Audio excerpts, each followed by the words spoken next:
We want to take a moment now, in a few moments, to bring a little perspective to what we've seen tonight in the streets. CBS4's DeFede joins us now live. And Jim, what we've seen tonight, not really foreign to the city of Miami's history, but how is this different?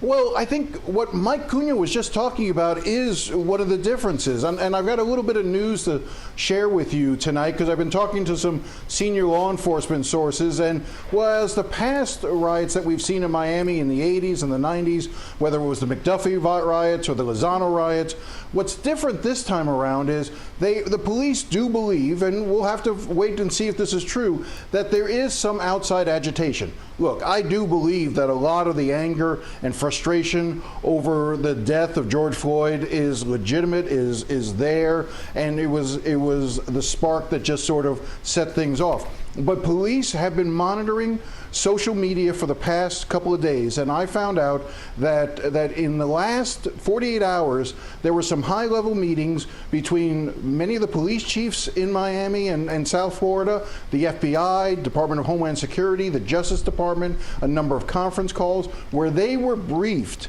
on the idea that there are outside agitators. Now, who are they? I can't tell you. Some people, you know, the Attorney General was talking about Antifa.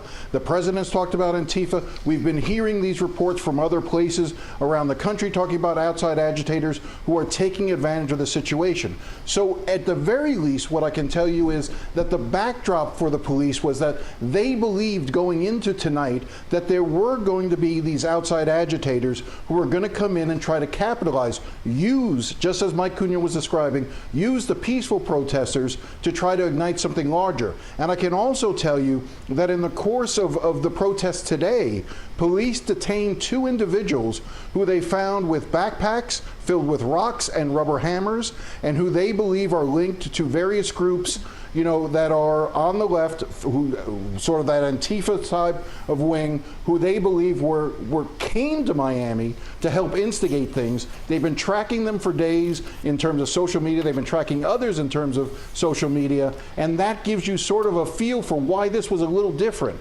Now, one last point I just want to make, and then you can ask me another question, but is let's also put some perspective on what we saw tonight. Compared to the images that are coming out of Los Angeles, Minneapolis, New York, Washington, D.C., Miami's disturbances were fairly well contained, and they've dispersed fairly quickly after a few hours. Now, we'll have to see how it plays out overnight, but I don't think that we're at that same level, and if this is all we have, this isn't a bad night for Miami at the end of the day. It's not good overall, but this could have been a lot worse. Jim, in about 30 seconds, what will the city and the county need to look out once the dust settles on tonight? Look, from what I understand is that there is going to be meetings between members of Black Lives Matter, some of the other community groups, who are going to sit down with the Miami-Dade Police Chiefs Association to try to come up with some ideas as to how to build confidence in the community that the police agencies here are doing better. That's a good step. As Mike, you and I talked about, or as Goldie, you and I talked about earlier, the departments themselves need to do a better job. They need to focus more of their attention on themselves, and you cannot be a good cop if you see bad cops doing bad things. It takes the entire police force to police itself. It can't just be done from the outside, and the business community and other members of this community need to step forward as well. Jim DeFede, live for us this evening. Thank you so much for your insight. Now, we do